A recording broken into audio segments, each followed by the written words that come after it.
हम और डेस्के बनाना शुरू करते हैं जब हम कहते हैं कि आईएमएफ हमें $1 बिलियन दे देगा। ये तो हमें बेशर्मी और बेगैरती में डूब के मर जाना चाहिए।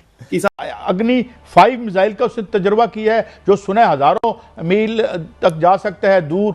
पाकिस्तान के एटमी असासों को निशाना बनाने का भारतीय एक प्लान सामने आया। अग्नि 5 जो है अपना सही साहब शाहिद साहब, इसकी कोई रेंज कोई 5000 से 5500 किलोमीटर है और ये basically inter continental ballistic missile है। ये बंकर बस्टर और जॉरी वॉर हेड लेके जा सकता है और एक एक वक्त में कई अहदाफ को निशाना बना सकता है। हिंदुस्तान ने अग्नि 5th बैलिस्टिक मिसाइल है उसका उन्होंने तजर्बा किया। How do you look at this arms race और उसकी एम्बिशंस क्या है इंडिया की? इस मिसाइल को खास तौर पे पाकिस्तान के एटमी असासों को निशाना बनाने के लिए डिजाइन किया गया। तरह का अमेरिका का दोगलापन है वो हमारे लिए, और जो इंडिया में जो कुछ हो रहा है वहां पर कुछ नहीं कहा जा रहा, और यहाँ पर जो है MIRV है, multiple independently re entry targeting vehicle, जिसपे वो 10 अपना वॉर हेड्स कैरी कर सकता है एक टाइम पे। ये अग्नि 5 की भी ये सुना है कि उसके अंदर भी ये कैपेबिलिटी है। आप देखिए ना, आपके स्टेटिस्टिक्स देखिए क्या कहते हैं कि आपकी रेपुटेशन एक इंटरनेशनल भिखारी की हो गई है अनफॉर्चुनेटली।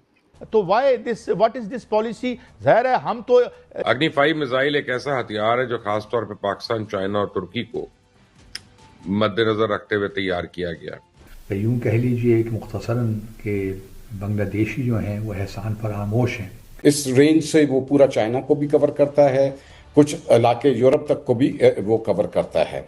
अच्छा, तो ये पाकिस्तान तो ऑफ कोर्स उस रेंज के अंदर आ जाता है। आपके 2 सूबों में इंसर्जेंसीज जारी हैं, so this is food for thought. आपको सोचना चाहिए यार। और इंडिया ने इसे खास तौर पे पाकिस्तान के एटमी असासों पे हमला करने के लिए डिजाइन किया।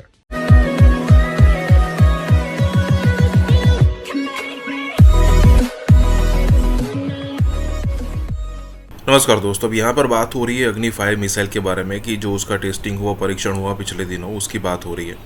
और कहा यह जा रहा है कि अब सिचुएशन ये हो सकती है कि पाकिस्तान का कोई भी न्यूक्लियर ठिकाना जो है वो इंडिया से, या फिर कह कि इंडिया की सिचुएशन से बाहर नहीं रहेगा।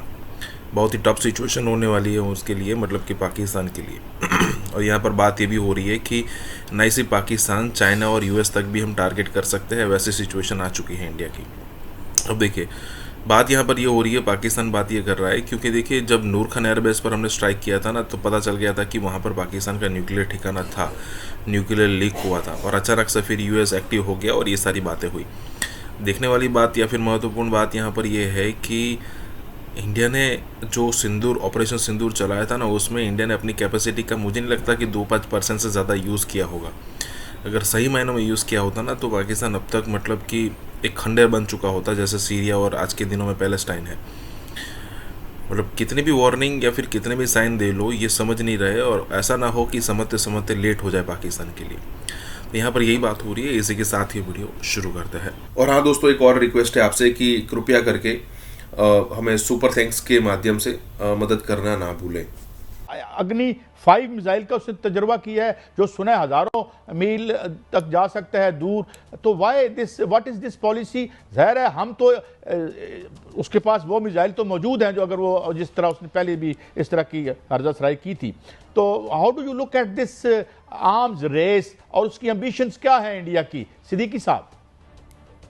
सही साहब, शाहिद साहब, सबसे पहले तो आपको और आपके तवज्जो से नाज़रीन को बहुत सलाम। आपने 2 अहम अपना क्या कहते हैं ऑब्जर्वेशंस को अपना हाईलाइट किया है। अग्नि 5 जो है अपना सही साहब शाहिद साहब, इसकी कोई रेंज कोई 5000 से 5500 किलोमीटर है और ये basically inter continental ballistic missile है। ये इस रेंज से वो पूरा चाइना को भी कवर करता है, कुछ इलाके यूरोप तक को भी वो कवर करता है। अच्छा, तो ये पाकिस्तान तो ऑफ कोर्स उस रेंज के अंदर आ जाता है। लेकिन जो अग्नि 5 है ये क्या चाइना के लिए थ्रेट है और उनके लिए, क्योंकि उनका मीडिया ये कह रहा है कि ये चाइना तक जा सकता है।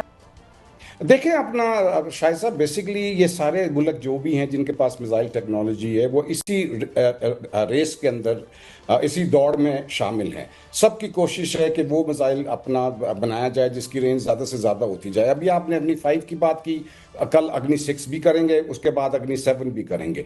लेकिन ये सिर्फ इंडिया तक महदूद नहीं है, इसमें बाकी ममालिक भी हैं जो कि क्या कहते हैं मिसाइल टेक्नोलॉजी में आगे से आगे बढ़ते चले जा रहे हैं। तो ये एक मिसाइल टेक्नोलॉजी है जिसके साथ सारे मुल्कों को अपना रहना है। इस मिसाइल टेक्नोलॉजी के खिलाफ उन्होंने अपना डिफेंस सिस्टम्स को मजबूत करना शुरू कर दिया है। पाकिस्तान के एटमी असासों को निशाना बनाने का भारतीय एक प्लान सामने आया। इंडिया ने इंटरकॉन्टिनेंटल बैलिस्टिक मिसाइल अग्नि 5 का तजुर्बा करके पूरी दुनिया के लिए खतरे की घंटी बजा दी है। इस मिसाइल को खास तौर पे पाकिस्तान के एटमी असासों को निशाना बनाने के लिए डिजाइन किया गया। ये चाइना के अंदर तक मार सकता है। तुर्की समेत यूरोप और अफ्रीका के कई ममालिक अब भारत के निशाने पे हैं। आपको अग्नि 5 के फीचर्स के बारे में थोड़ी सी इंफॉर्मेशन देना चाह रहा हूं। इससे आपको भारत के मकरू अज़ाइम को समझने में बड़ी मदद मिलेगी।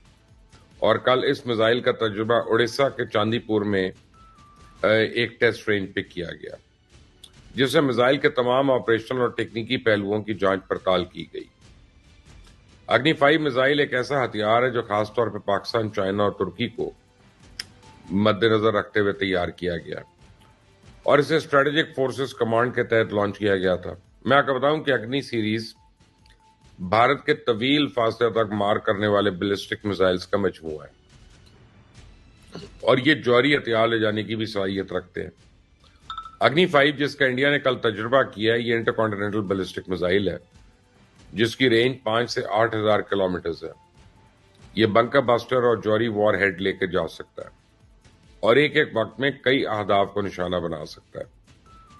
ये मिसाइल जेर जमीन 80 से 100 किलोमीटर तक अपना हदफ को निशाना बना सकता है और इंडिया ने इसे खास तौर पर पाकिस्तान के एटमी असासों पे हमला करने के लिए डिजाइन किया। आप देखिए ना, आपके स्टेटिस्टिक्स देखिए क्या कहते हैं कि आपकी रेपुटेशन एक इंटरनेशनल भिखारी की हो गई है। अनफॉर्चुनेटली आपके, वो पहले भी मैं आपसे शेयर कर चुका हूं कि 27 मिलियन बच्चे स्कूलों से बाहर है। कल बल्कि मैंने वो देखा, दुनिया टीवी पे था कि 42% बच्चे जो हैं वो स्टंटेड ग्रोथ का शिकार हैं। तो पोलियो का खात्मा आज तक आप नहीं कर सके। आपके 2 सूबों में इंसर्जेंसीज जारी हैं। So this is food for thought. आपको सोचना चाहिए यार, कुछ गड़बड़ तो नहीं है कुछ। वो किसी ने कहा था ना कि अगर एक बंदा आपको कहे कि यू आर ड्रंक तो कोई परवाह ना करें, लेकिन अगर 2 लोग आपको कहे ना कि आप ड्रंक हैं तो फिर थोड़ा सा सीरियसली लें। और अगर 3 लोग ये कह दें कि you are drunk then better stay home, फिर उस वक्त तक घर चले जाएं जब तक नशा उतर ना जाए। तो सर पूरी दुनिया हमें क्या कह रही है कि भाई focus on your economy. Even sir Chinese president जब आए थे मुशर्रफ दौर में, नया कू हुआ था, उन्होंने भी सेनेट से खिताब किया था और ये कहा था कि लर्न फ्रॉम अस, अपने कंटेंशियस इश्यूज को बैक बर्नर पे डाल दो और अपनी इकोनॉमी पे तवज्जो दो। तो अगर हमने वो मशवरा भी माना होता तो आज हमारी इकोनॉमी बहुत बेहतर हालत में होती। अमेरिका में एक पाकिस्तानी इकोनॉमिस्ट है, उनका भी कहना है कि अगर 60s में हमने डिफेंस पे इतनी तवज्जो ना दी होती तो आज हम डिफेंस पे उससे ज्यादा खर्च करने के काबिल होते जितना अब हम कर रहे हैं। तो आपने जो लॉन्ग टर्म अप्रोच है ना वो नहीं ली कभी, अनफॉर्चुनेटली शॉर्ट टर्म पे ही रहे। चाइना ने, अब देखिए 70s में वो कितना कम खर्च करते थे डिफेंस पे, उन्होंने कहा हमारा फोकस जो है वो इकोनॉमी है। तो they put their contentious issues on the back burner और आज देखिए उनका कितना बड़ा बजट है डिफेंस का। सो अनफॉर्चुनेटली एक तो हमें क्लैरिटी नहीं है, फिर लॉन्ग टर्म विजन नहीं है।